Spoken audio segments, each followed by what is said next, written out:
Shalom, shalom, shalom, shalom, shalom, peuple de Dieu. Frères et sœurs, dans notre Seigneur et Sauveur Yeshua, je veux encore aujourd'hui vous bénir.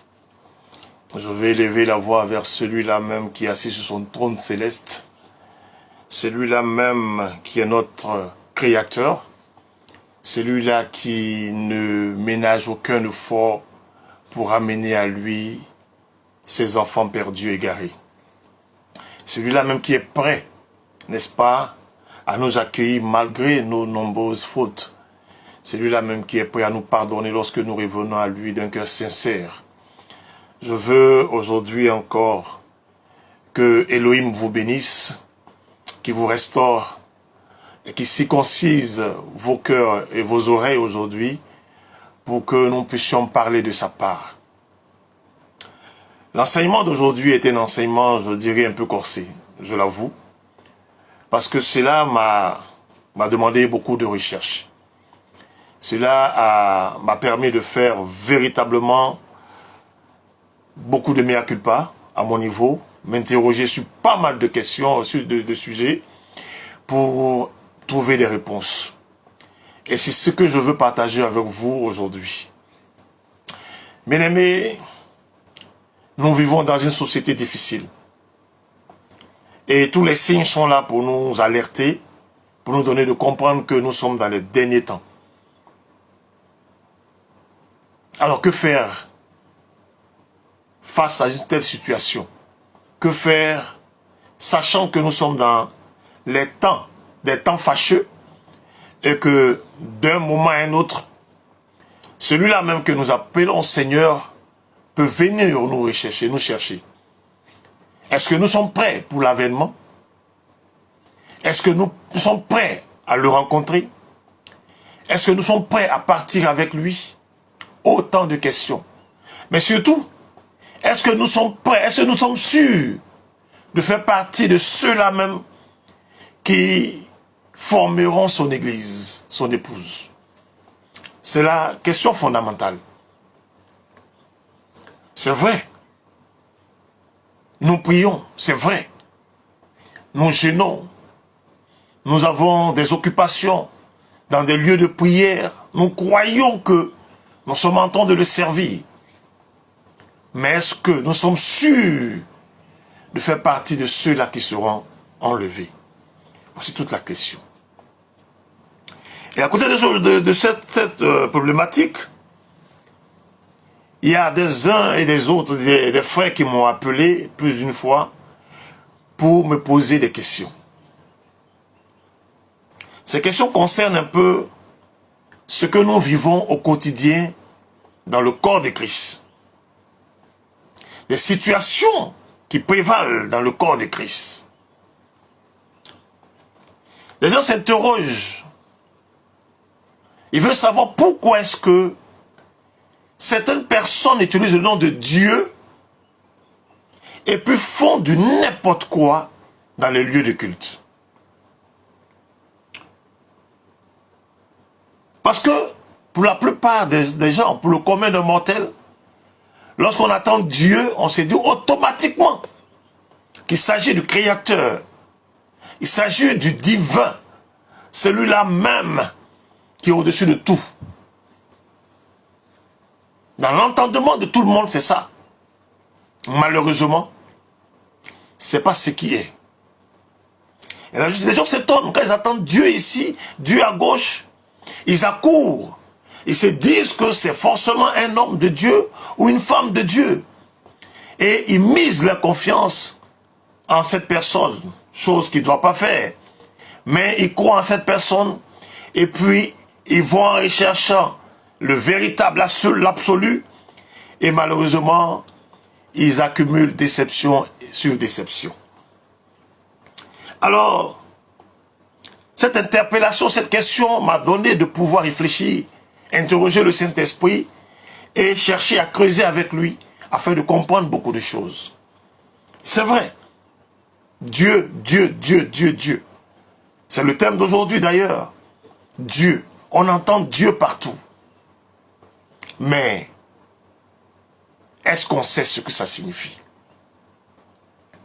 Est-ce que c'est partout où on entend Dieu qu'on doit être convaincu qu'il s'agit de l'Éternel des armées? Qu'on doit être convaincu qu'il s'agit d'Élohim? Voici toute la question, parce que si on est convaincu, on ne doit pas être déçu demain. Malheureusement, si nous sommes déçus, c'est parce qu'après on découvre que l'utilisation du mot Dieu n'était que un tremplin, n'était que une ruse pour berner plus d'eux. C'est pourquoi aujourd'hui nous allons parler, nous allons développer, n'est-ce pas, ce thème-là, qui est Dieu. Alors, sans plus tarder, nous allons entrer dans la définition du Larousse et du Robert pour comprendre ce que c'est Dieu, la définition de Dieu. Alors, première définition, nom masculin commun et interjection. C'est un nom masculin qui est commun. Dieu, c'est un nom masculin et qui est commun. Ok. Le féminin, c'est déesse, qui signifie divinité de sexe féminin. Vous voyez la différence, hein? Le masculin, c'est un nom commun, et c'est aussi une interjection, mais le féminin est une divinité. Ok. Donc, le féminin de Dieu, c'est déesse. Dans les religions monothéistes, n'est-ce pas? Ça veut dire qu'ils croient à un seul Dieu. N'est-ce pas? C'est un être suprême, transcendant, unique et universel, créateur et auteur de toutes choses. Principe de salut pour l'humanité. Ou du moins, ou aussi objet de la foi. Dans les croyances polythéistes, ceux qui croient en plusieurs dieux, n'est-ce pas? C'est un Dieu qui est esprit ou un être censé avoir créé ou destiné à contrôler une partie de l'univers ou de la vie, pour lequel une telle divinité est souvent vénérée. Exemple, la Bible de Satan. Oui, Satan a une Bible. Beaucoup ne savent pas, mais Satan a une Bible. Elle est écrite par Anton LaVey en 1969, qui est un essai satanisme, ou du moins un essai satanique, philosophico-théologique. J'insiste sur ce mot. Philosophico-théologiste. Parce que beaucoup pensent que la théologie est une chose simple. Mais je crois que nous avons déjà fait un direct dessus. Nous avons parlé de la théologie. Mais nous allons comprendre beaucoup de choses dans l'enseignement d'aujourd'hui. Alors la Bible de Satan contient 4 grands chapitres, selon les 4 princes de l'enfer. Je répète, il contient 4 grands chapitres, selon les 4 princes de l'enfer. Il y a Satan, qui est égal au feu. Il y a Lucifer, qui est égal à l'air. Il y a le Léviathan, qui est égal à l'eau. Et il y a Bélial, qui est égal à la terre. Donc c'est un être doué d'un pouvoir surnaturel sur les hommes. Une divinité. Exemple, les dieux des Romains, des Grecs, etc., etc. Donc on me le dit ici, c'est un être qui est censé avoir créé ou destiné à contrôler une partie de l'univers. C'est pourquoi on parle de Satan, le feu, on parle de Lucifer, l'air, le Léviathan, l'eau, et Bélial, la terre, des parties de la terre. Si vous remarquez, beaucoup de serviteurs aiment axer leur prédication ou ce qu'ils appellent des actions prophétiques sur l'un de ces 4 éléments. L'air, l'eau, la terre et puis le feu. Mais, une définition, représentation d'une divinité.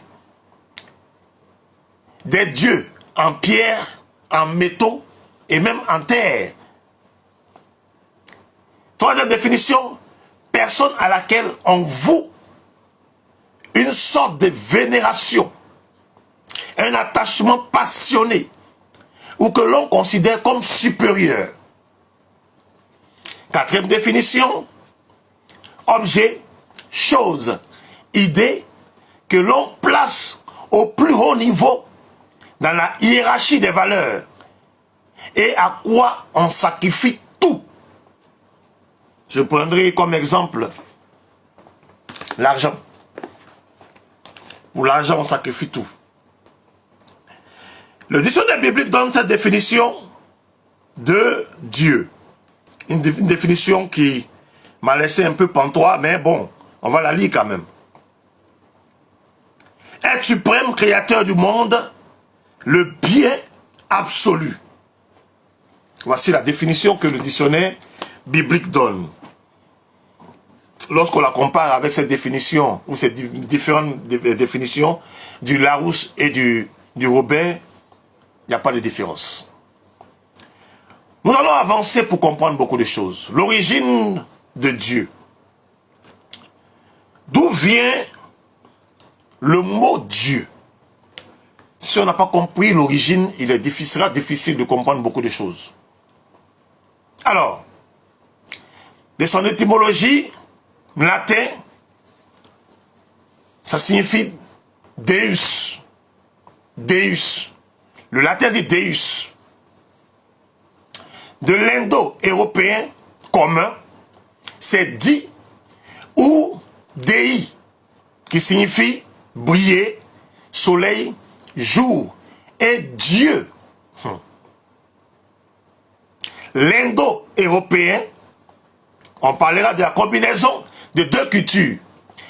Indonésie, l'Asie, et des langues européennes. C'est Dei ou bien Di, qui signifie briller, soleil, jour et Dieu. Alors, nous avons dans ces langues européennes plus de 400 langues. 400 langues. Celtique, germanique, araméen, anatolien, grec, albanais, balto-slave, descendants de l'indo-européen, sauf, n'est-ce pas, le chinois, le japonais et l'arabe. Voici les 3 langues qui ne font pas partie de cet ensemble, ce brassage de cultures, qui est celle de l'Indonésie, Indonésie plutôt, et de l'Europe. Alors, de son origine latine, Deus, lui-même issu de l'indo-européen Dei, qui élargit en Deo ou en Deu, sert à désigner le ciel lumineux en tant que divinité, ainsi que les êtres célestes, par opposition aux êtres terrestres qui sont les hommes. Je vais répondre cette partie. De son origine latine, Deus, lui-même issu de l'indo-européen, qui signifie Di ou Dei, qui élargit en Deo et en Dewe, sert à désigner le ciel lumineux en tant que divinité, ainsi que les êtres célestes, par opposition aux êtres, n'est-ce pas, terrestres, les humains. Alors, je suis en train de parler français, je lis des mots qui sont soit en latin, soit en grec, etc. Vous comprendrez que je n'ai pas la prononciation exacte de ces mots-là. Mais je les lis tels que je les vois. Vous allez comprendre pourquoi je le dis. Le vocable n'est pas le plus important. C'est la signification qui est importante. Dieu est donc une reconstruction du panthéon proto-indo-européen, du latin classique Deus. On a le féminin qui est Dea, n'est-ce pas? Ce nom était un nom général désignant une divinité, tandis que dans l'usage technique, un divin ou diva pour la femme était une figure divine, comme un empereur divinisé. Bien-aimé, je veux que tu comprennes une chose. Le mot Dieu n'est pas un mot non seulement latin, mais un mot hébreu. C'est une transformation de mots suite à des brassages de culture qui arrivent à Dieu. Deus au départ, on se retrouve à Di, Dei, jusqu'à Dieu. Mais pourquoi toutes ces choses?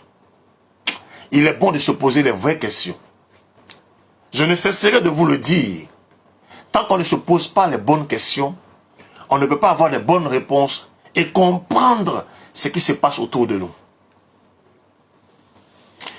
Deus est devenu principalement utilisé pour le Dieu chrétien. Il a été hérité des langues romanes en galatien et portugais, Deus, catalan et sarde, Deu, friolan et silicien, Diu, italien, Dio, espagnol, Dios, celtique en gallois, Dieu, irlandais, Dia, français et occitan, Dieu. Une mutation linguistique du vocable. Vous voyez que c'est des mots qui ont été transformés. Il y a une mutation pour en arriver à Dieu. À cette époque, le français même n'existait pas. À l'époque de la rédaction de la Bible ou des parchemins, parce qu'à un moment, il n'y avait pas de Bible, des parchemins, le français n'existait pas. C'est un peu comme aujourd'hui, on peut parler du Nushi, qui est un langage par lequel on peut s'exprimer, on peut communiquer. Le Nushi peut devenir une langue. Donc il y a une mutation linguistique. Une mutation, une transformation de mots, du vocable, jusqu'à ce qu'on se retrouve au mot Dieu. Donc le mot Dieu s'est glissé dans la langue française au 19e siècle. Longtemps après que on ait découvert les parchemins, des livres, n'est-ce pas, d'Ézéchiel, de Daniel, tout et tout, qu'on a combiné, qu'on a mis ensemble pour créer la Bible. La Bible existait longtemps. Mais ce n'est qu'au 19e siècle que le mot Dieu va s'infiltrer dans la langue française. Enfin, sachez que de l'indo-européen, Dei ou Di, du latin Deus, apparenté au grec ancien Zeus, Dieu du soleil et de la foudre. C'est ça Zeus. Dieu du soleil et de la foudre. Or, on sait que Deus latin est cousin de Théos grec, duquel découle panthéon, apothéose, théologie, théocratie, qui ont le même sens, n'est-ce pas, se rapporte aussi à Zeus, divinité de la mythologie grecque. Mesdames, j'ai fait cette recherche pour t'amener à une certaine compréhension. J'ai voulu que tu comprennes que le mot Dieu que tu utilises aujourd'hui est un mot, c'est vrai, francisé, c'est un français, mais quand on l'utilise simplement, il sème beaucoup de confusion. Et c'est ce que le diable utilise pour véritablement travailler, opérer. Quand par exemple je dis secrétaire général dans une assemblée composée que des secrétaires généraux. À qui est-ce que je fais allusion? Si je ne nomme pas distinctement la personne. On sait qu'il y a secrétaire général de mairie, d'institutions, de préfecture, de syndicats. De qui je vais parler lorsque je dis simplement secrétaire général? Député. Député de Dabou, de Yopougon, Kokodi Salé à Bangourou. À qui est-ce que je fais référence? Si dans une assemblée de députés, je dis, monsieur le député, tout le monde se sentira concerné. De qui je veux parler? Une confusion totale. N'est-ce pas? Quand je dis ministre, nous savons qu'il y a le ministre du budget, du sport, des sports, de l'éducation, de la culture, des mines, etc., etc. Si je dis simplement ministre, à qui est-ce que je fais allusion? Président d'ONG, ça existe. Président des jeunes, d'institutions, de l'Assemblée nationale et celui de la République. Si je dis simplement président, de qui est-ce que je veux parler? Est-ce que tu me suis? Est-ce que tu vois où je veux amener ton esprit à la compréhension de ce qui se passe? Enfin, lorsque je dis Dieu, il y a une multitude de dieux. Lorsque je me limite à Dieu simplement, il y a une multitude de dieux. Astarté, Bélial, Moloch, il y a trop de dieux. Pourquoi je ne nomme pas mon Dieu? Pourquoi? Pourquoi? Nous allons faire une lecture et vous allez comprendre quelque chose. Parce que cette recherche a ouvert mon esprit sur beaucoup de choses qui m'ont donné de me rendre compte de l'ampleur des dégâts que cause le diable au sein du corps du Christ.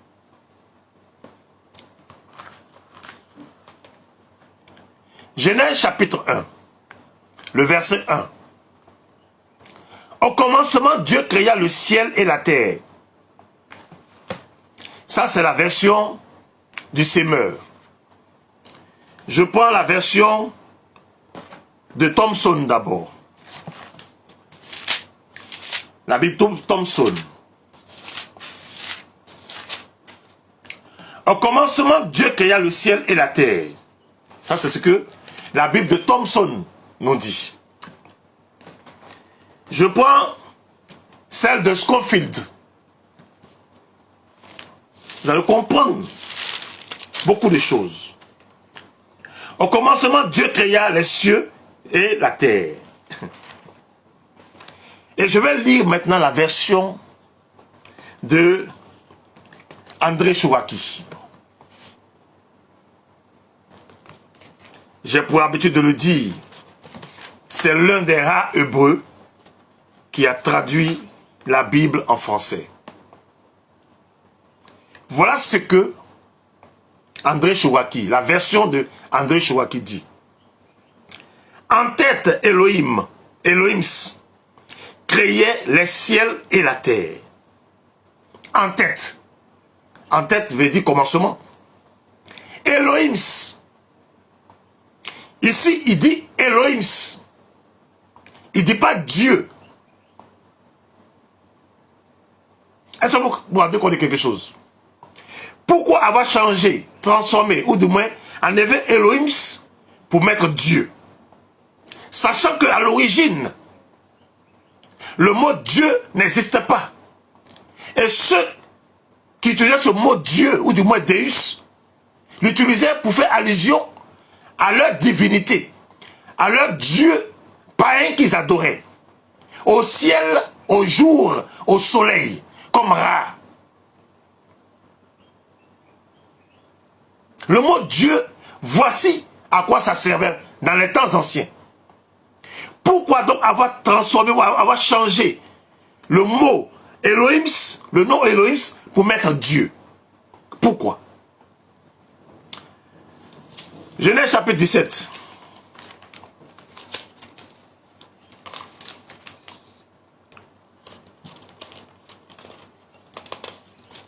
Chapitre 17, le verset 1. Et c'est Abraham, il a 99 ans. Adonai Yahvé se fait voir à Abraham et lui dit, moi El Shaddai, va en face de moi, sois intègre. Vous voyez ici le nom qu'il utilise, ce n'est pas Dieu. Nous sommes en Genèse chapitre 17. Le Seigneur s'est révélé à ses enfants à plusieurs reprises et de différents noms. Mais le premier nom qu'il donne, c'est Elohim. Pour matérialiser, n'est-ce pas, la Trinité. Père, Fils, Esprit. Il ne dit pas Dieu. Dans la Bible, au commencement, le mot Dieu n'existe pas. Genèse chapitre 26, verset 24. Adonai Yahvé se fait voir à lui en cette nuit-là et dit, moi-même Elohim d'Abraham, ton père, ne frémis pas. Oui, je suis moi-même avec toi. Je te bénis, je multiplie ta sémence à cause d'Abraham, mon serviteur. Donc ici, il donne deux noms encore. Adonai Yahvé, et puis il parle de Elohim. Pourquoi donc avoir remplacé Elohim par Dieu? Cela m'a donné à réfléchir à beaucoup de choses. Parce qu'en vrai, c'est vrai qu'ils ne sont pas autant de la loi du talion, où Dieu opérait du tic au tac. Tu fais, il te châtie. Aujourd'hui, il est beaucoup lent. Mais, comment est-ce que des gens arrivent à utiliser le nom de Dieu pour faire autant de dégâts, pour égarer le peuple de Dieu? Pourquoi avoir changé ce nom-là? Bien-aimé, en droit, le nom est une appellation propre. Tu le sais. Si aujourd'hui on change ton nom, tu n'es plus toi. Tu perds ton identité. En droit, le nom est une appellation propre. Un attribut incessible qu'on ne peut pas céder. On ne peut pas céder un nom.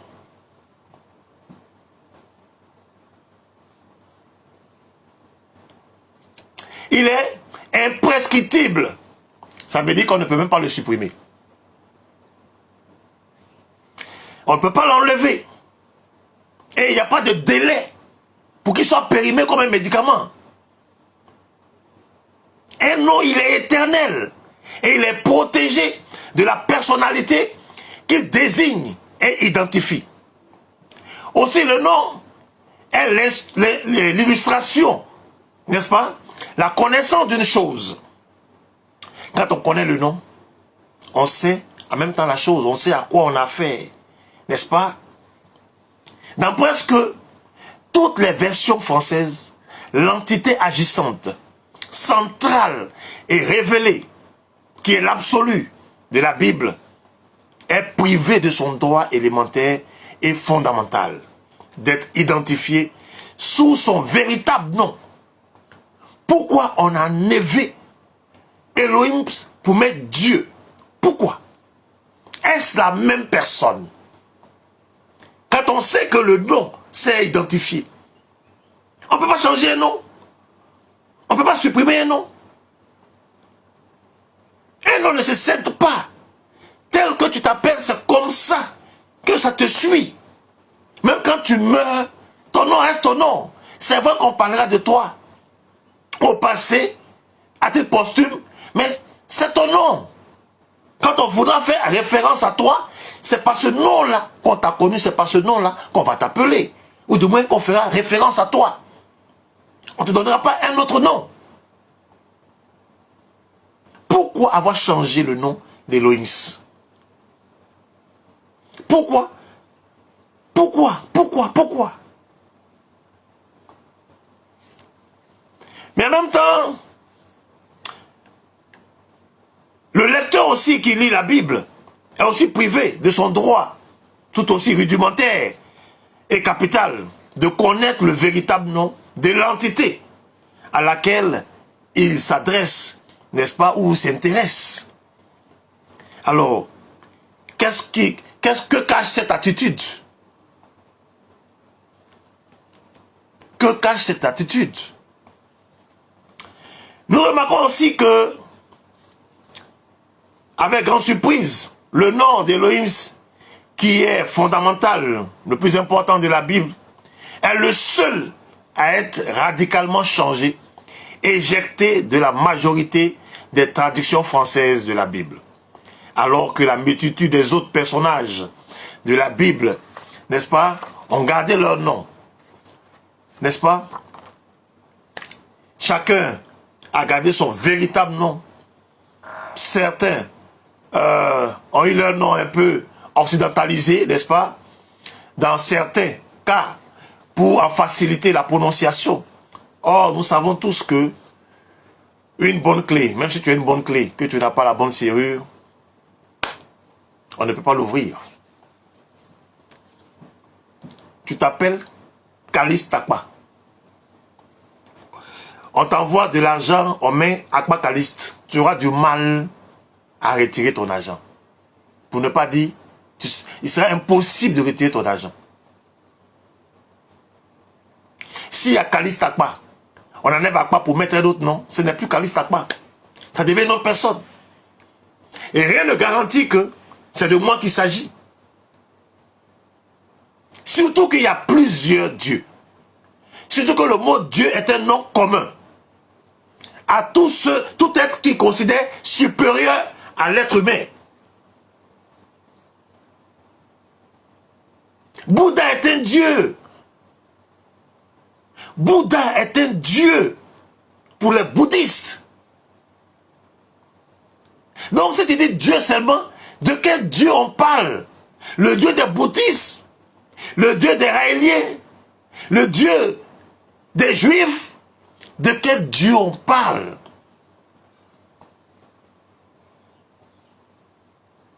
Tu as une serrure, si tu n'as pas la bonne clé, tu ne peux l'ouvrir.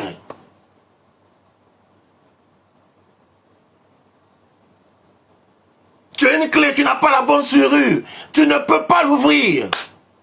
Elle ne te sert à rien.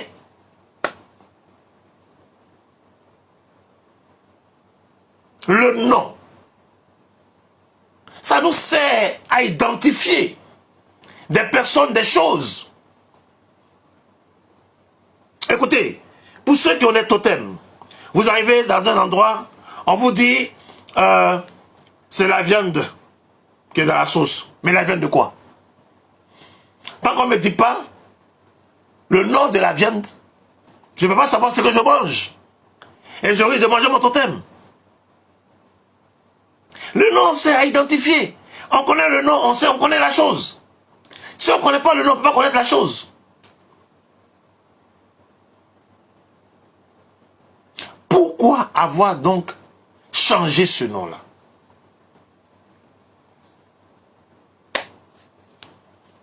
Je me pose la question. Pourquoi avoir abandonné la culture hébraïque pour épouser celle étrangère qui est, n'est-ce pas, un héritage de celle syncrétique gréco-latine? Ce mélange du grec et du latin. Des gens que l'Éternel n'a pas choisi. C'est un peuple auquel Dieu ne s'est pas révélé. Pourquoi? Les Hébreux n'avaient pas de langue à cette époque. Ils ne savaient pas comment échanger. Ils n'avaient pas d'écrivain à cette époque. Pourquoi avoir abandonné donc cette langue? Alors que nous savons tous que la Bible est une révélation hébraïque à l'origine. Israël est le seul peuple, pays à qui Dieu s'est révélé. C'est la seule nation que Dieu s'est choisie et à laquelle il s'est révélé. Il n'y a aucun autre peuple, à part Israël, à qui le Dieu que nous adorons aujourd'hui, nous prétendons adorer, s'est révélé. Aucun peuple. La seule nation, c'est Israël.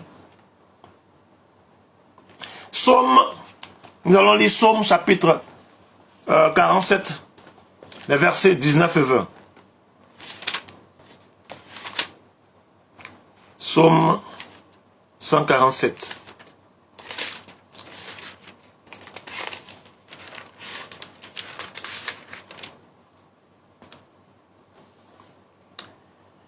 C'est lui qui communique sa parole à Jacob et ses commandements, ses lois à Israël. Je ne l'ai jamais fait pour aucun autre peuple. Aussi ces lois leur restent inconnues. Il dit, il ne l'a jamais fait pour aucun autre peuple. Le seul peuple au monde, la seule nation au monde à laquelle Dieu s'est révélé, l'Éternel, Elohim s'est révélé, c'est le peuple d'Israël. Le seul peuple qu'il a choisi, la seule nation qui s'est choisie, c'est Israël. Et l'alliance avec Israël, qui est éternelle, c'est dans cette alliance que nous rentrons aujourd'hui. Nous rentrons dans l'alliance avec Israël. C'est d'Israël qu'est parti, n'est-ce pas, à travers tout le monde, ces peuples-là. Quand il les a dispersés à travers les nations. Pourquoi donc avoir abandonné la culture hébraïque, la langue hébraïque, pour embrasser cette langue étrangère? L'entité révélatrice, agissante qui apparut à Abraham, à Isaac, à Jacob, à Moïse, dans le buisson ardent, s'appelle Elohim. C'est ce que la Bible originelle nous dit. À l'origine, le mot utilisé, c'était Elohim. Ça n'a jamais été Dieu. Et après, d'autres noms comme l'Éternel sont arrivés, comme Jéhovah. Mais jamais Dieu n'avait été utilisé pour désigner le Créateur.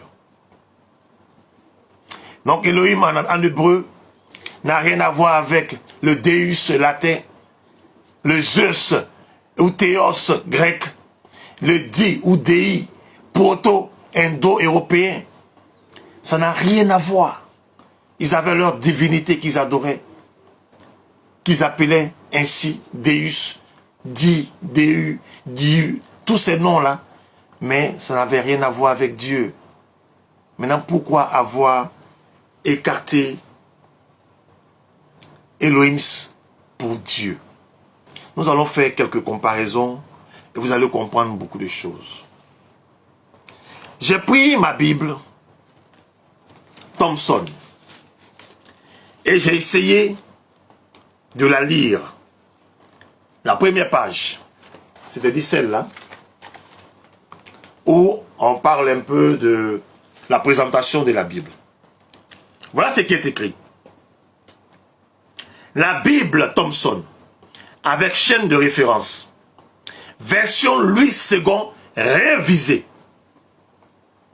dite à la colombe. Version Louis II révisée. Je me suis posé la question, je dis, mais pourquoi réviser? Ah, j'ai pris le Semeur. La Bible Semeur. Version révisée 2000.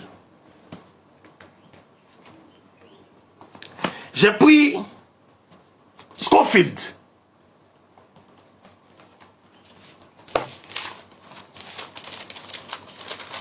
Dans Scofield, il y a quelque chose qui m'a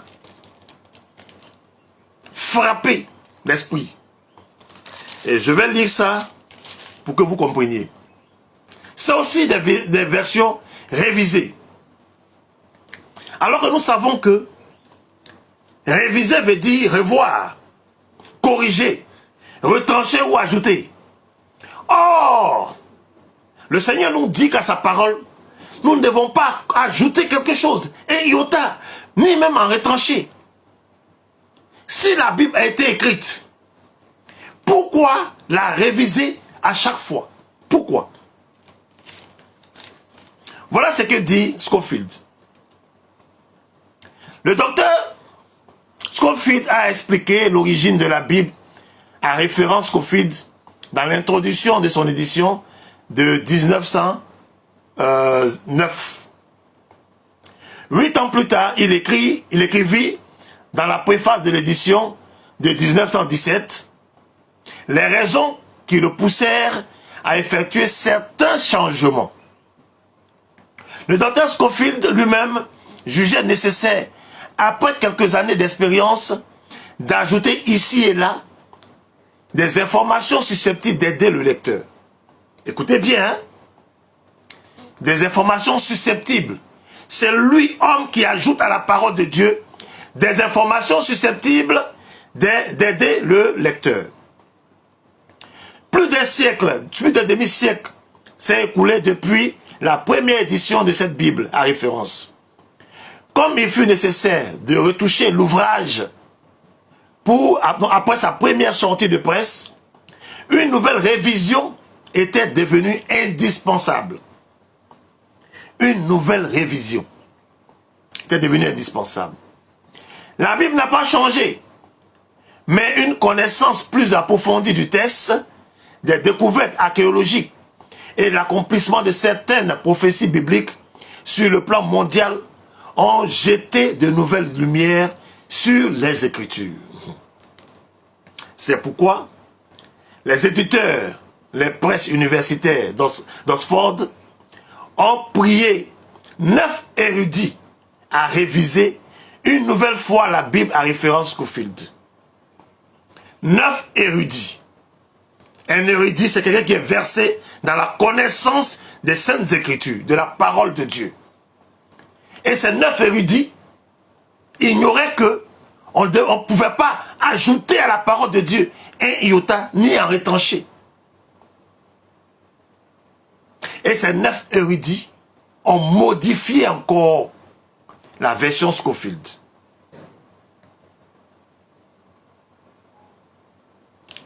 C'est conscient de l'influence profonde exercée par cette édition célèbre des Écritures sur les multitudes de lecteurs que ces 9 serviteurs de Dieu entreprisent cette tâche. Parmi les modifications et améliorations, il faut mentionner les changements apportés au texte même de la version autorisée anglaise, la nouvelle transcription phonétique des noms propres, la nouvelle transcription phonétique des noms propres, la révision de plusieurs introductions des livres de la Bible, englobant désormais le nom de l'auteur, etc., etc. Je vais m'arrêter ici pour vous donner de comprendre que des personnes se sont assises et elles ont décidé d'apporter des modifications à la Bible, à la parole du Créateur. Et ils sont allés jusqu'à modifier des noms.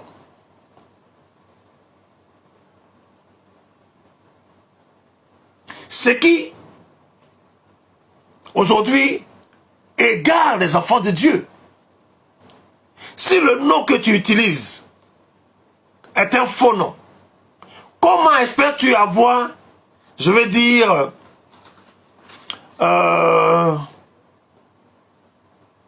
le résultat escompté? Si le nom que tu utilises là, c'est, on ne dira pas un faux nom, mais un nom sans valeur, c'est un nom commun, Un nom qui ne désigne pas en réalité la personne. Comme je vous l'ai dit, on parle de président. De quel président on parle? De quel président parle-t-on? On ne sait pas. Alors, ces choses m'ont amené à me poser beaucoup de questions. Est-ce que c'est de manière fortuite que le diable a agi ainsi? Ou du moins que les personnes ont agi ainsi? Ou c'est poussé par le diable? Est-ce que ces maisons d'édition sont des maisons chrétiennes, des maisons habitées, ou du moins où travaillent les enfants des serviteurs de Dieu? Mais déjà, quand on me dit que 9 érudits de la parole, des serviteurs de Dieu, se sont permis de modifier la parole de Dieu, je me pose plusieurs questions. Est-ce que c'est vraiment des serviteurs de Dieu? Nous allons lire Jérémie chapitre 26 plutôt. On va lire le verset 2. Ainsi parle l'Éternel. Tiens-toi dans le parvis de la maison de l'Éternel. Et dis à ceux qui de toutes les villes de Juda viennent se prosterner dans la maison de l'Éternel. Toutes les paroles que je t'ordonne de leur dire. N'en retranche pas un mot. N'en retranche pas un mot. On ne doit pas retrancher à la parole de Dieu un mot, un iota, une virgule. Tel que ça a été dit, c'est comme ça que nous devons transmettre, transcrire. Si pour le vocable, pour une question de phonétique, pour une question de prononciation, on doit changer, je veux dire le son d'un mot, mais l'orthographe doit changer, ne doit pas changer. L'orthographe doit demeurer pareil. Pourquoi changer l'orthographe d'un mot ou d'un nom? Dès l'instant où tu changes l'orthographe, il ne s'agit plus de la même personne.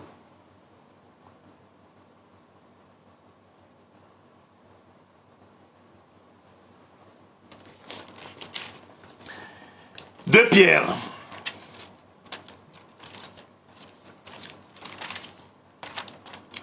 Bien-aimé, le diable à l'œuvre. 2 Pierre, chapitre 2, verset 1 à 3. Il y a eu parmi le peuple de faux prophètes. Et il y aura de même parmi vous de faux docteurs, qui introduiront sournoisement des sectes pernicieuses et qui, reniant le maître qui les a rachetés, attireront sur eux une ruine soudaine. Plusieurs les suivront dans leur dérèglement et la voix de la vérité sera calomniée à cause d'eux. Par cupidité, ils vous exploiteront au moyen de paroles trompeuses, eux que menace depuis longtemps la condamnation et dont la ruine ne sommeille point. Voici donc ce que dit la Bible. Nous avions été prévenus. Des gens qu'elle a introduits de manière sournoise, n'est-ce pas? Des sectes pernicieuses. Nous amener à adorer un faux Dieu. Nous amener à abandonner le véritable Dieu. Pour les suivre à la recherche de miracles, à la recherche de prodiges, à la recherche de révélations. Si tel est que la Bible même, dans la Bible, des choses ont commencé à s'introduire pour nous égarer. Et si on ne prêche pas l'évangile, si on ne prêche pas la vérité, si on ne prêche pas la connaissance, comment ceux qui n'ont pas l'occasion de lire peuvent être avertis pour échapper à la ruse du diable, pour échapper au piège du diable? Ça a existé à leur temps et ça existe encore aujourd'hui. De faux docteurs, des gens qui disent enseigner la parole alors qu'ils enseignent la parole du diable. Car je vous l'ai dit, vous pouvez aujourd'hui sur le net, il y a tout. Au lieu de passer le temps à naviguer, à tchatcher, à faire ceci, informez-vous. Le diable a sa Bible, composée de 4 chapitres. C'est un essai satanique. Il est en train d'essayer de former les gens au satanisme. Et beaucoup l'utilisent. Beaucoup l'utilisent. Beaucoup l'utilisent.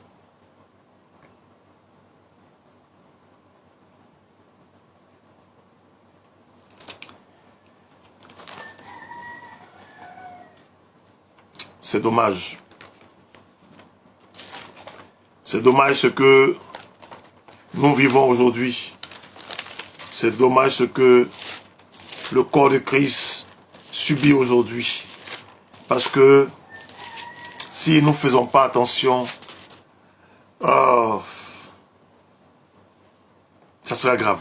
2 Thessaloniciens chapitre 2 à partir du verset 3. Que personne ne vous séduise d'aucune manière, car il faut que l'apostasie soit arrivée auparavant et qu'on ait vu paraître l'homme impie, le fils de la perdition. C'est des choses qui devaient arriver. C'est pourquoi Christ pouvait s'interroger, est-ce qu'à son avènement, à son arrivée, il trouverait encore quelqu'un qui ait la foi sur cette terre?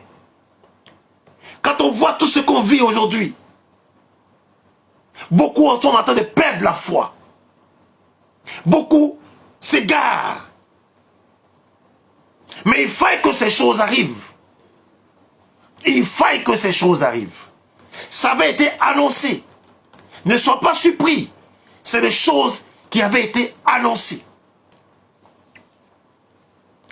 L'adversaire qui s'élève au-dessus de tout et qu'on appelle Dieu, ou de ce qu'on adore, il va jusqu'à s'asseoir sur le temple de Dieu, se proclamant lui-même Dieu. Alléluia. Se proclamant lui-même Dieu.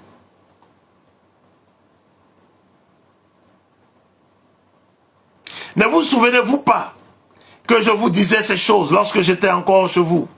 Et maintenant que vous savez ce qui le retient, afin qu'il ne paraisse qu'en son temps, car le mystère de l'iniquité agit déjà.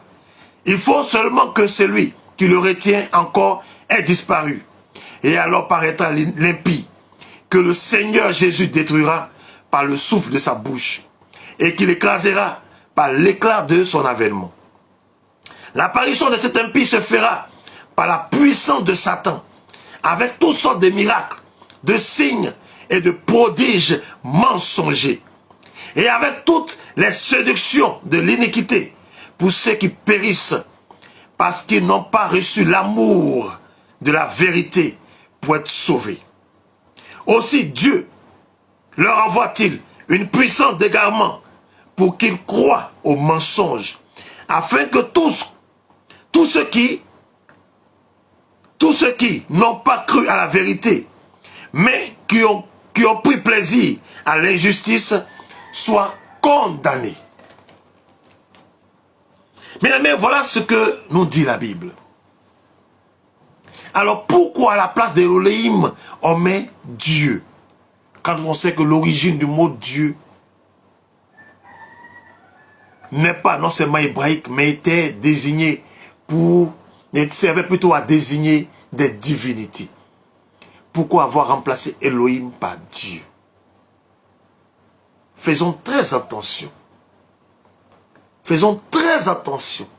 Quand nous lisons ces paroles, nous comprenons que nous sommes dans les temps de la fin. L'impie est à l'église. L'impie est dans le temple.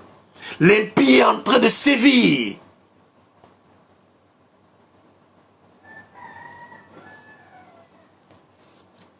Luc chapitre 18, verset 8.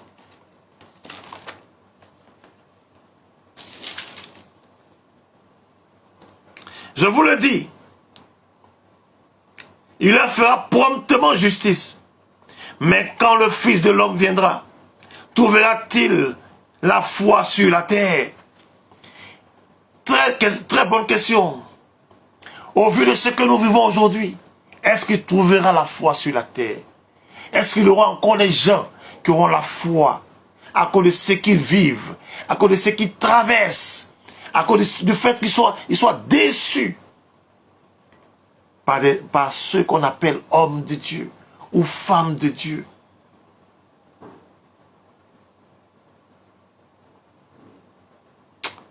Bien-aimés, seul je ne peux pas répondre à cette question. Parce que il y a tellement de passages de la Bible qui nous avertissaient des choses. Vous pouvez lire aussi Actes des Apôtres, Actes chapitre 20, versets 28 à 30. On va le lire si vous voulez. On va le lire. Actes des Apôtres, chapitre 20, versets 28 à 30.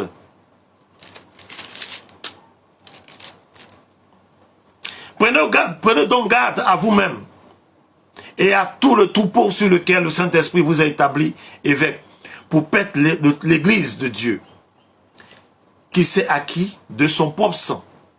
Je sais qu'il s'introduira parmi vous, après mon départ, des loups cruels qui n'épargneront pas le troupeau, et qui s'élèvera du milieu de vous des hommes qui enseigneront des choses pernicieuses pour entraîner les disciples après eux.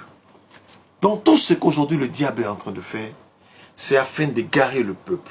C'est afin d'enlever le peuple derrière le Seigneur, le Créateur, Elohim, Yeshua, pour les amener derrière lui. Sachant que son temps est arrivé. Sachant qu'il ne lui reste plus assez de temps. Il ne veut pas partir seul. Il veut détruire la création. Il veut détruire autant d'enfants de Dieu. Qu'est-ce que tu fais pour éviter les pièges du diable? Qu'est-ce que tu fais pour éviter ça? Ces choses nous avaient été déjà dites dans les Saintes Écritures. Le diable est à l'œuvre. Alors, comment reconnaître ceux-là même qui utilisent le nom de Dieu, mais qui font autre chose? J'ai interrogé le Seigneur et puis j'ai compris quelque chose. Parce que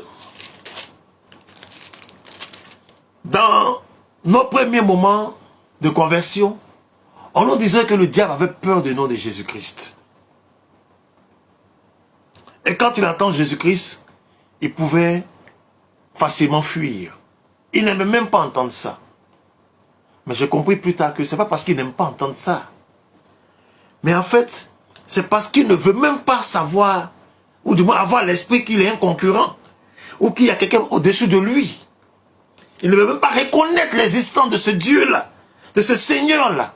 Je vais m'exercer à ne plus utiliser ce mot Dieu, qui est un nom commun à tous les esprits, à toutes les entités, soit divines, célestes, ou qui ont un pouvoir qui exercent sur le monde physique. C'est un nom commun. Il y a plusieurs dieux, mais il y a un seul véritable. Un seul véritable. Donc quand je dis Dieu, de quel Dieu je parle? Il n'aime pas entendre le nom de Jésus. Il n'aime pas entendre le nom d'Elohim. Il veut effacer de notre mémoire ce nom-là. Et il s'introduit lui-même, il s'invite même dans la maison de Dieu, la maison du Seigneur, nous amenant à l'adorer. On pense qu'on adore le Créateur, alors qu'en réalité, c'est lui qu'on adore.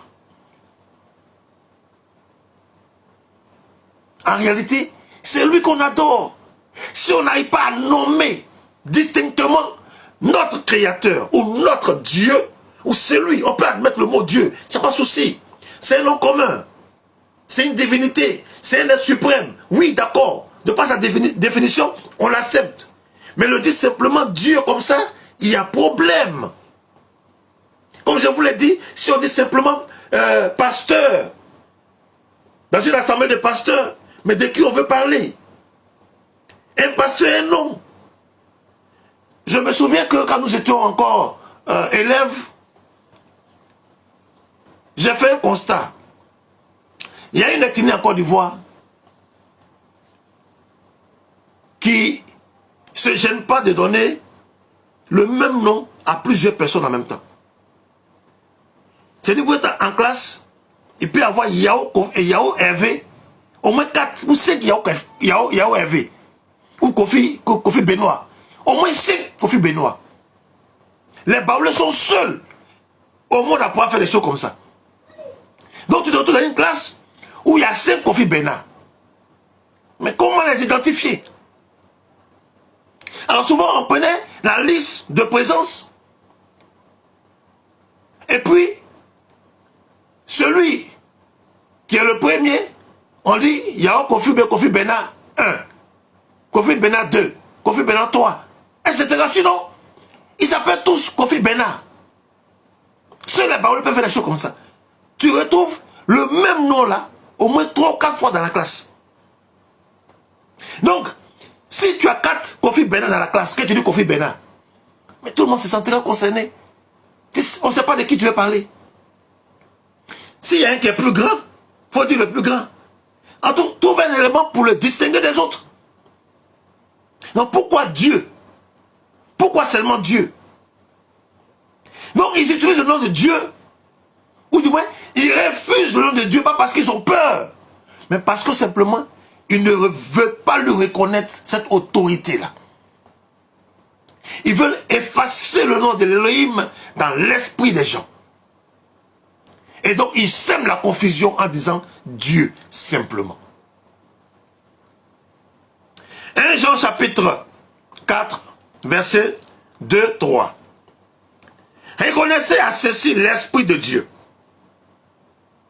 Tout esprit qui se déclare publiquement pour Jésus-Christ, venu en chair, est de Dieu. Et tout esprit qui ne se déclare pas publiquement pour Jésus, n'est pas de Dieu. C'est celui-là, non, c'est celui de l'Antéchrist, dont vous avez appris la venue, et qui est maintenant, est déjà dans le monde. Alléluia. Je vais lire la version de André Chouaki. Oh. C'est quand même quelque chose, hein?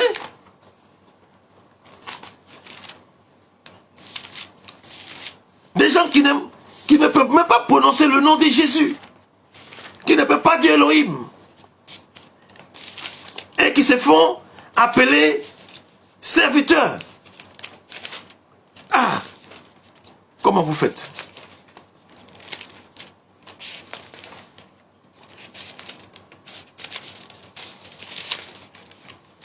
Que je trouve, attendez que je trouve...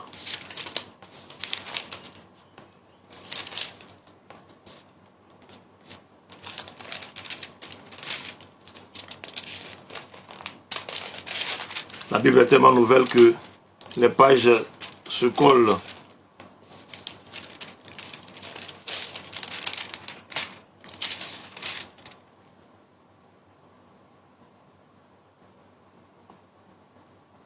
Alors, ici il dit, en ceci vous pénétrez le souffle d'Elohim. Vous pénétrez le souffle d'Elohim. Le souffle Saint-Esprit. Tout souffle qui atteste Yeshua, le Messie, venu dans la chair, est d'Elohim. Et tout souffle qui n'atteste pas Yeshua n'est pas d'Elohim. Il est de l'anti-Messie. Ils ont dit l'anti-Messie. Donc vous avez entendu qu'il vient et qu'il est déjà dans l'univers. Donc le diable est déjà installé. Il est déjà installé. Il ne supporte pas qu'on parle d'Elohim. Donc il ne peut même pas prononcer son nom. Donc il y a ceux-là qui ont pactisé directement avec Satan et qui agissent comme lui, qui ne supportent pas qu'on parle de Yeshua, qu'on parle d'Elohim. Ils ne supportent même pas ça. Dans leur assemblée, vous verrez que on parlera de Dieu. Dieu, Dieu. De quel Dieu on parle? Il ne peut pas prononcer Dieu. Elohim. Donc Dieu, c'est vague. le cœur de Dieu. Et ils opèrent. Ils opèrent. Ceux qui sont assis, qui les écoutent, pensent qu'ils parlent d'Elohim, ils parlent du Créateur, alors qu'ils parlent d'un autre Dieu. Ils parlent de Satan. Notre Créateur Elohim, il a un nom. Depuis la Genèse, il s'est révélé. Il a donné son nom. Il a donné son nom à plusieurs personnes. À chaque fois qu'il se révèle à une personne ou à un groupe de personnes, il donne un nom. Il a plusieurs noms. Mais le premier de tous ces noms, c'est Elohim. Ils ont changé Elohim pour mettre Dieu, c'est à dessein. Bien-aimé, si tu ne sais pas lire, il faut prier beaucoup. Parce qu'au temps de la parole, au temps d'Abraham, de Moïse, tout le monde ne savait pas lire. Mais par la prière, beaucoup ont eu une intimité avec Dieu. Dieu s'est révélé à ces personnes pour leur montrer le véritable chemin. Le diable s'est déjà infiltré parmi nous. Il est déjà dans ce monde. Il est dans l'église. Il est dans les maisons de culte. Il est dans le temple. Et comme c'est lui qui gouverne le monde, il s'est introduit même dans la Bible. Il a enlevé le nom d'Elohim pour mettre Dieu.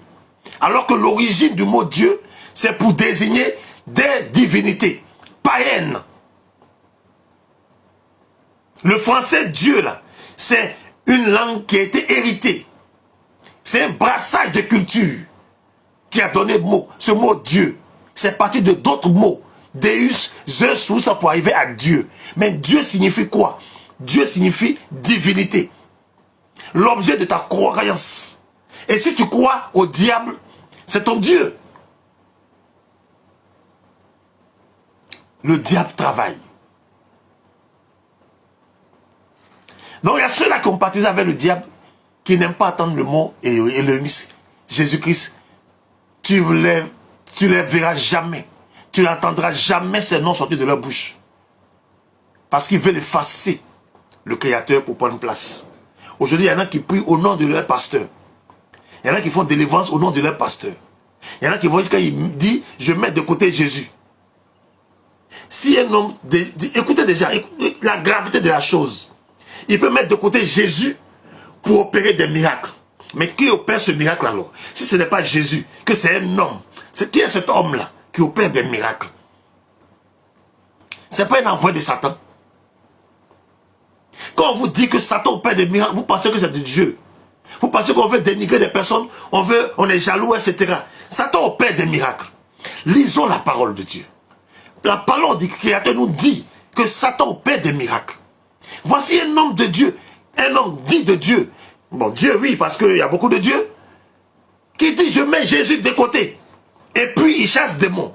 Mais au nom de son pasteur, de son prophète, je ne sais pas quoi. C'est grave.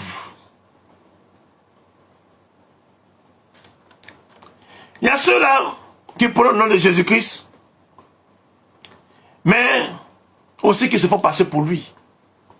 C'est-à-dire, ils se voient en Jésus-Christ. Dès l'instant où Jésus-Christ a été un homme, eux ils sont hommes, ils peuvent faire pareil que Jésus-Christ. Nous allons lire Marc chapitre 13. Marc chapitre 13, versets 21 à 23. Si quelqu'un vous dit alors, le Christ est ici, ou il est là, ne le croyez pas, car il s'élèvera de faux Christ et de faux prophètes. Ils feront des prodiges et des miracles pour séduire les élus, s'il était possible. Soyez sur vos gardes. Je vous ai tout annoncé d'avance. Soyez sur vos gardes. Je vous ai tout annoncé d'avance. De faux Christ. Il y en a qui s'appellent Christ. Il y en a qui disent qu'ils sont Dieu. Il y en a qui sont dit Jésus. À un moment encore, ils vont avoir connu 4 Jésus. Ce n'est pas des choses nouvelles. Ça avait été annoncé. Le diable est à l'œuvre. Pendant que les gens sont en soif de miracles. Attends. Avec tout ce qui se passe là, Si tu ne peux pas chercher la parole, la vérité, qui affranchit et qui délivre, que tu es à la recherche des miracles, mais quand est-ce que tu comprendras que tu es en train de te perdre? À quel moment tu réaliseras que le diable est en train de te conduire allègrement vers la perdition, vers une force qui sera pour toi ta fin. De faux Christ. C'est pas moi qui le dis, c'est la Bible qui le dit. Et c'est là, c'est les personnes qui ont été initiées, n'est-ce pas, dans les loges maçonniques. Ils savent que Christ c'est un prénom. C'est un prénom, c'est un nom commun. Aujourd'hui, il faut aller au-delà des choses. Le diable travaille par l'esprit, travaillons par l'esprit. C'est par l'esprit que nous allons le combattre. Mais tant que nous allons rester charnels, mais il prendra le dessus sur nous. On sera toujours en train de chercher délivrance. Mais à quel moment tu cherches à te stabiliser à tout point de vue pour que ton âme prospère? À quel moment? En train de chercher qui est à la base de tes souffrances, de tes attaques, etc. Délivrance. Parce que tu es trop charnel. Le diable est en train de nous conduire. Et nous nous laissons conduire aveuglement. Il est entré là où on ne peut pas s'imaginer. La Bible nous dit, il est déjà là. Elohim, le nom d'Elohim a été écarté. Et comme je l'ai dit, par les recherches, c'est le seul véritable nom du Créateur qu'ils ont éjecté de la Bible. Et puis ils ont mis Dieu. Au commencement, Dieu créa. Non, c'est au commencement, Elohim créa.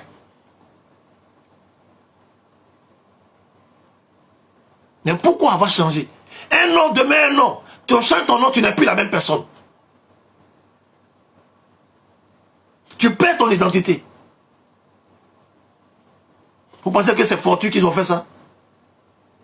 Pensez-vous réellement que c'est fortuit? Mais c'est pour s'aimer la zizanie dans votre cœur, dans votre esprit. La confusion. Pendant que tu penses que celui-là qu'ils appellent Dieu est l'éternel, lui qui dit Dieu là, il sait de quel Dieu il parle. Il a son alliance avec Satan. C'est de Satan qui parle. Sinon, si tu ne peux pas confesser Jésus-Christ publiquement, tu ne peux pas confesser Elohim publiquement, c'est que tu n'es pas un serviteur de Dieu. Tu n'es pas un serviteur. Il ne t'a pas appelé. Oui, Dieu dans la confusion de tous les dieux, mais le véritable, tu ne peux pas lui. Donc, beaucoup ont été initiés. Initiés. Vous pouvez lire, il y a beaucoup de passages. Hein? Matthieu 24, verset 11. On va lire ça. Matthieu 24, verset 11. Rien n'est nouveau. Tout avait été annoncé. Plusieurs faux prophètes s'élèveront et ils séduiront beaucoup de gens. Plusieurs faux prophètes. Plusieurs faux prophètes. C'est ce que la Bible dit. Au verset 24, il dit, quand il s'élèvera de faux Christ et de faux prophètes, ils feront de grands prodiges et des miracles, au point de séduire, s'il était possible, même les élus. Mesdames, lisez la parole. 1 Timothée chapitre 4, verset 2, et puis Matthieu 7, verset 15. Vous comprendrez que il y a plusieurs catégories de serviteurs. Il y a ceux-là aussi qui sont des arrivistes, qui se cherchent, comme Paul le dit. Ça ne va pas. Il fait ceci, il tape poteau. Il fait ceci, ça ne va pas. Il regarde, ah, homme de Dieu là, on dirait que ça prend. Il s'élève, il prend la Bible, il lit un peu, il est devenu homme de Dieu. C'est-à-dire, lui, il n'a pas de problème. Ce qu'il dit là même, là, il ne croit pas à ça. Ce à quoi il croit, c'est comment s'enrichir. Comment avoir l'argent. Il ne croit même pas à ce qu'il dit. Il ne croit même pas au nom qu'il prononce. Il ne croit même pas à ça. Je ne sais pas si je vous ai expliqué mon passage en Israël. On dit Israël, on arrive, on se dit le guide qui nous aide à visiter les sites est forcément quelqu'un qui est ancré, qui est versé dans la parole, qui croit en Dieu. Mais on a vite compris que c'est une récitation que cette personne faisait. elle voulait être guide. Elle allait à l'école. On lui a donné l'historique des sites qu'elle récite. Mais elle ne croit pas. Elle nous prend pour des bêtes. Quand on se déplace, on effectue des voyages aussi lointains. On paie billet d'avion pour venir en Israël. On vient chercher quoi?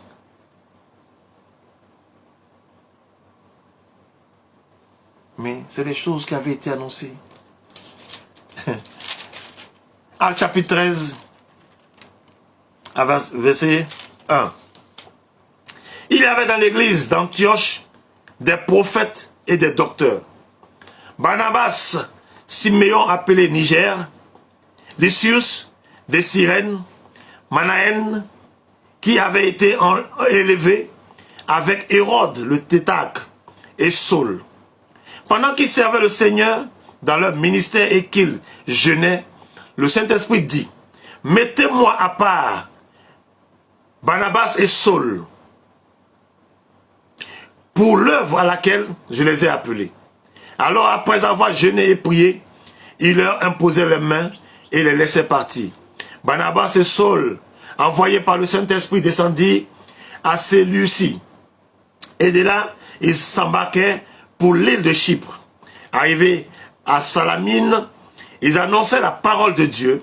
Dans les synagogues des Juifs, ils avaient Jean pour aide. Ayant ensuite traversé toute l'île jusqu'à Paphos, ils trouvaient un certain magicien, faux prophète juif, nommé Bar-Jésus, qui était avec le proconsul Sergius Paulus, homme intelligent. Ce dernier fit appeler Barnabas et Saul et manifesta le désir d'entendre la parole de Dieu.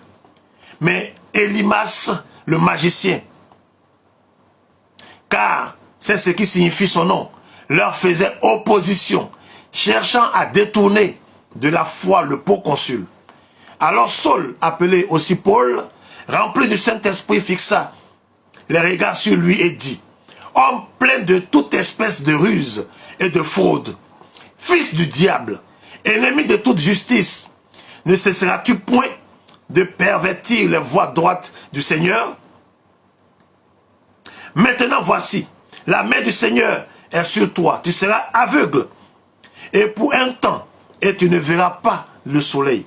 Aussitôt l'obscurité et les ténèbres tombèrent sur lui, et il cherchait à tâtonnant les hommes, les personnes pour le guider. Alors le proconsul, voyant ce qui était arrivé, crut, étant frappé par la doctrine du Seigneur.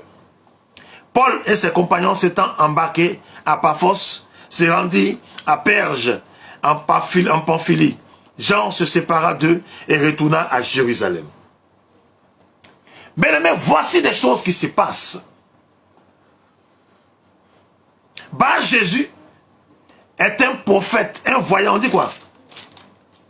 Un faux prophète juif. Donc il n'est pas étranger à la culture juive. Mais il est faux prophète. Et il était magicien. Il y en a plein comme ça. Aujourd'hui, qui pullulent la toile, qui pullulent les lieux de culte.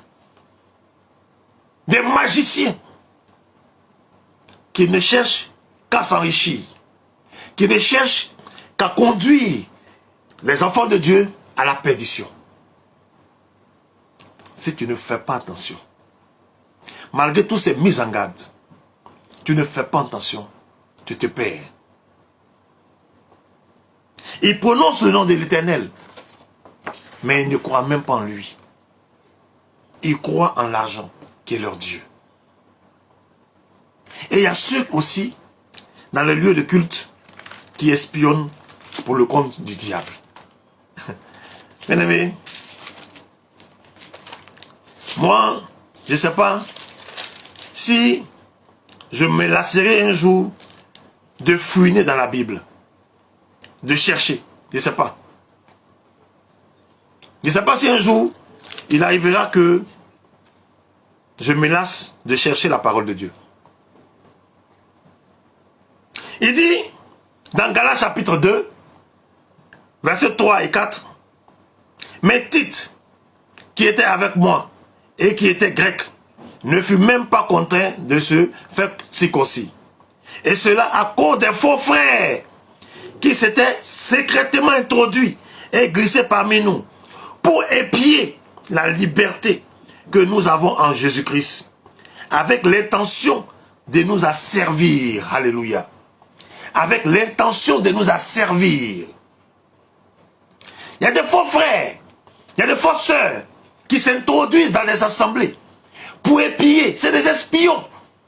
Ils viennent pour espier, épier plutôt, espionner, dans le but d'asservir les enfants du diable, des enfants de Dieu, d'asservir au diable.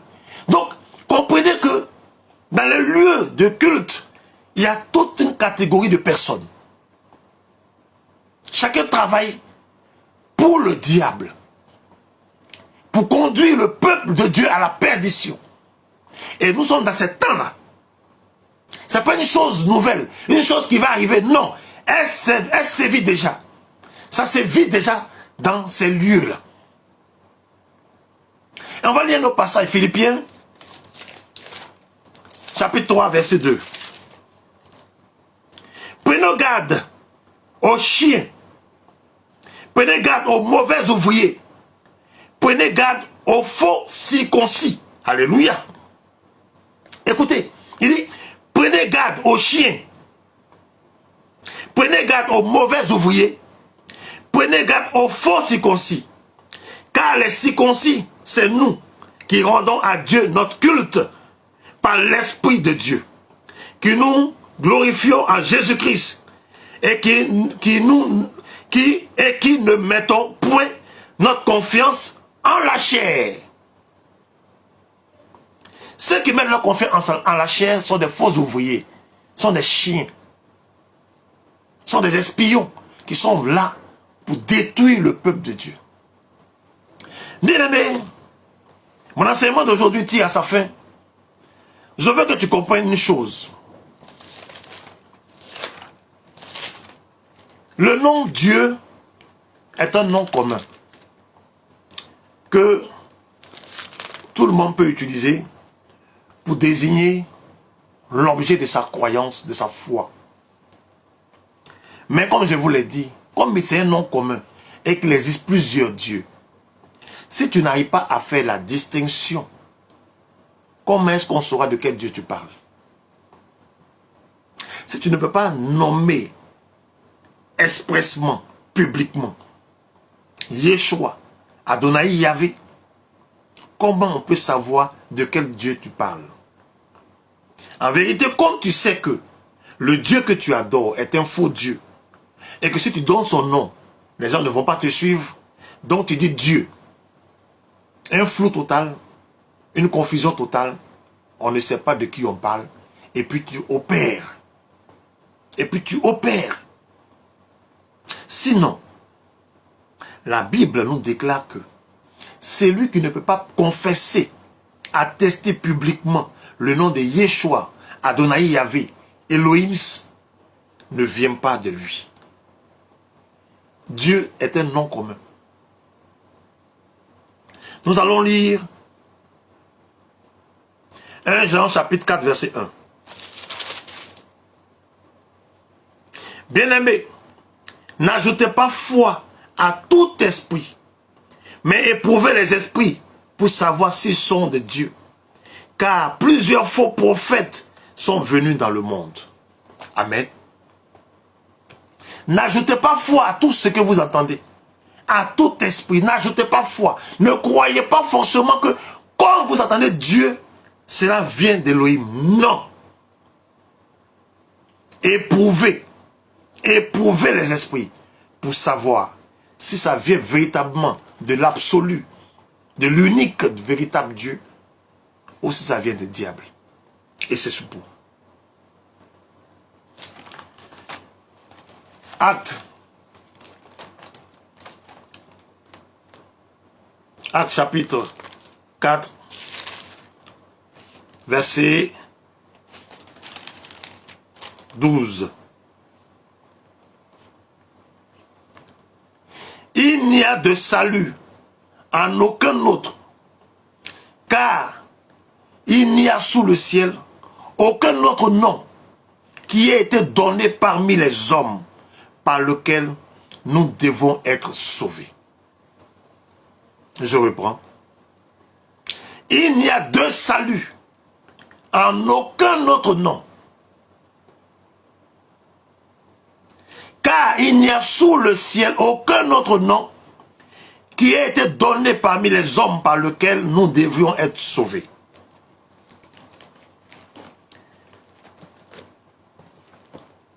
Alors, comprends aujourd'hui que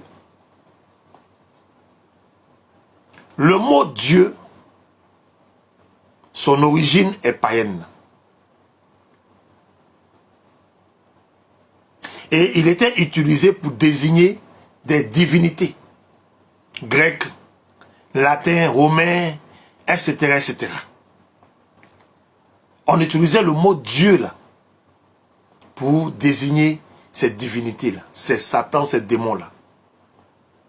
Et dans chaque langue, ils avaient la manière de l'appeler.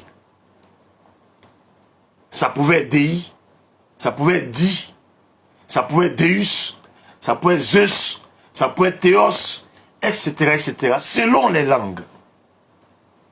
C'est ce mot-là qui a été transformé, modifié jusqu'à ce que, dans la langue française, qui est née longtemps après que la Bible soit écrite, il s'est introduit ce mot Dieu.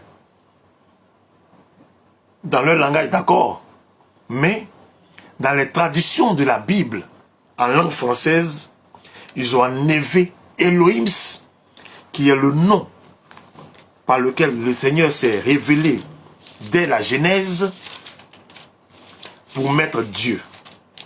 Pourquoi ils le font? Je te dis pourquoi. Satan veut effacer de notre mémoire notre Créateur, Elohim. Il veut nous éloigner de la présence de notre Créateur et nous amener à l'adorer de manière très subtile. Un nom, lorsqu'il n'est pas courant dans le langage, on l'oublie. De même, tu as vécu, quand tu meurs, on t'oublie. Parce qu'on parlera moins de toi. Et quelque temps après, on t'oublie. Il faille qu'un événement se produise pour qu'on se rappelle que tu étais là. Mais sinon, on t'a oublié. Parce que tu n'existes plus. Mais notre Créateur, il existe. Mais pourquoi avoir changé son nom? Pourquoi avoir changé son nom? Si on a compris le pourquoi, alors on doit faire beaucoup attention. Il y en a même qui écrivent Dieu en minuscule. Il y en a même qui écrivent Jésus en minuscule. Un nom propre s'écrit en majuscule. Commence par une lettre majuscule. Ça prouve combien de fois même tu ne respectes même pas celui-là même que tu dis adorer. Que tu confesses t'avoir sauvé. Tu écris son nom de manière banale. Toi-même ton propre nom là, tu commences avec majuscule.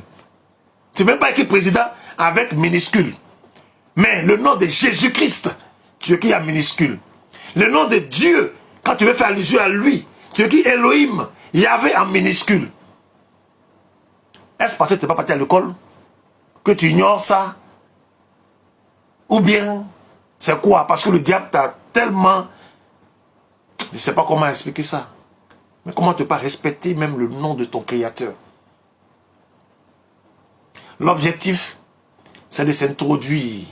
Et il a déjà commencé. Il est à l'œuvre. Quand ils effacent Elohim pour mettre Dieu, c'est pour s'aimer la confusion dans notre esprit. Et c'est pour prendre place véritablement dans notre vie. Et nous amener à l'adorer. Nous amener à le servir. Sans nous en rendre compte. Je vais terminer avec ce passage que le Seigneur me donne de pouvoir lire.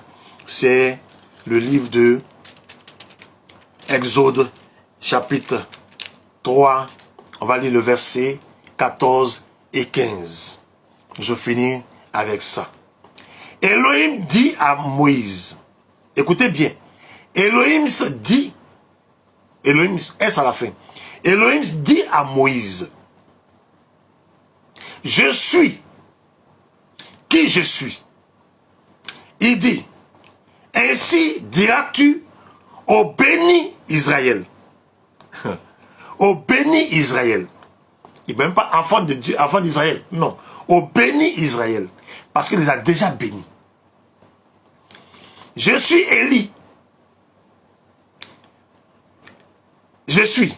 Élie m'a envoyé vers vous. Elohim dit encore à Moïse, Moshe, tu diras ainsi au béni Israël, Adonai, Yahvé, l'Elohim de vos pères, l'Elohim d'Abraham, l'Elohim d'Isaac, l'Elohim de Jacob, m'a envoyé vers vous. Voilà mon nom en pérennité. Voilà ma mémoire de cycle en cycle. Autrement dit, de génération en génération. Il dit, voilà mon nom en pérennité, à jamais, d'éternité en éternité. Elohim est mon nom.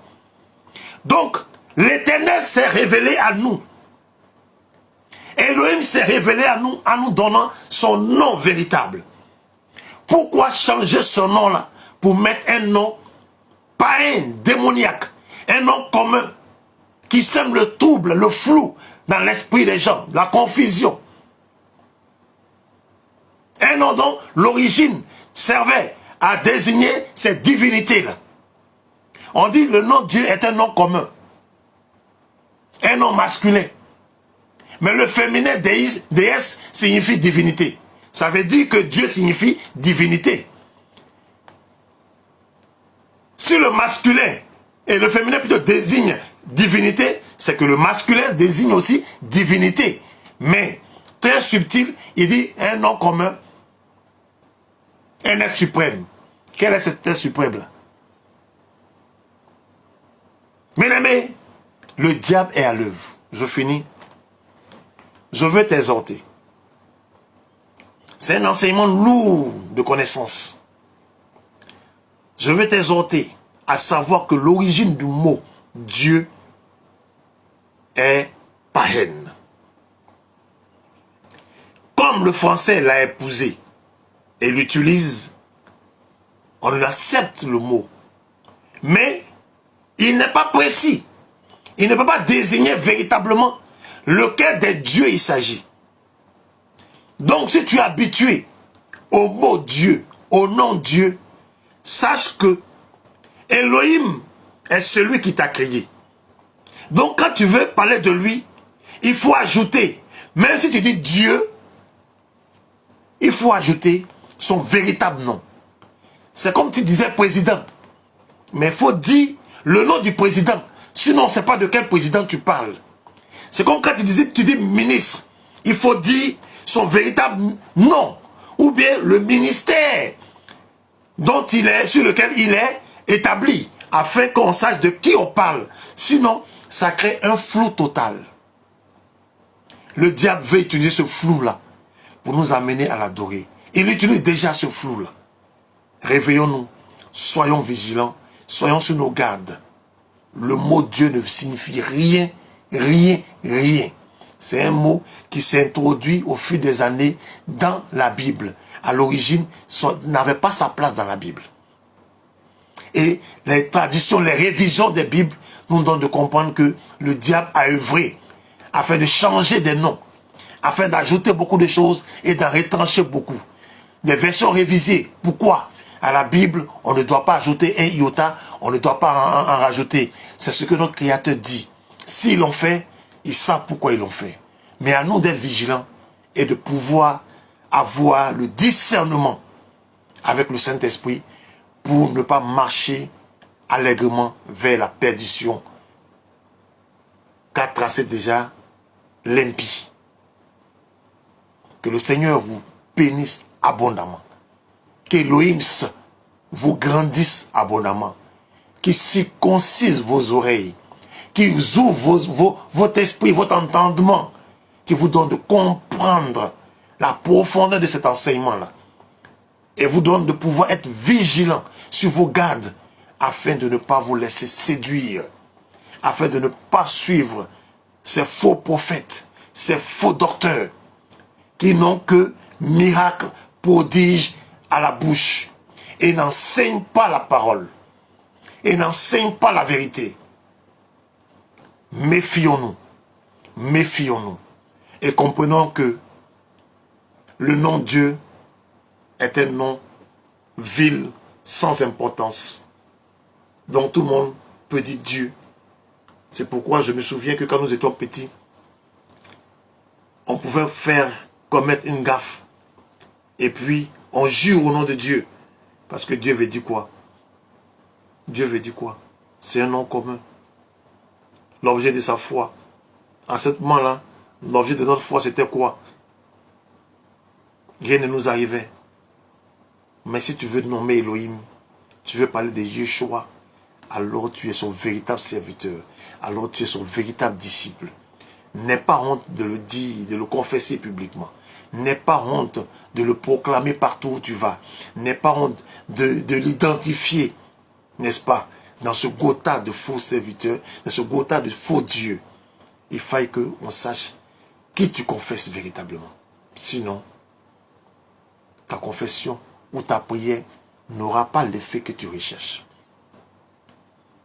Si l'Éternel ne se reconnaît pas dans ta prière, si tu ne l'as pas appelé, que tu te limites à Dieu, comprends que c'est aussi l'une des raisons pour lesquelles tes prières sont sans effet jusqu'à aujourd'hui. Il a plein de noms. On va trouver un jour où on pourra faire une étude sur les noms, les attributs de l'Éternel, des Elohims. Il a beaucoup de noms par lesquels il s'est révélé aux hommes. Jamais il n'a utilisé le mot Dieu. Le nom Dieu est l'œuvre des traductions, des différentes traditions de la Bible, ou du moins de l'héritage des langues, de brassage des langues, de mutation linguistique qui est arrivé au mot Dieu, qui en réalité, vous comprendrez qu'il n'a pas de vous, qu'il n'a pas de sens véritable pour un enfant de Dieu, pour un enfant du Seigneur, pour un enfant d'Élohim. Qui vous garde et que nous nous retrouver très bientôt en son nom Elohim. Amen.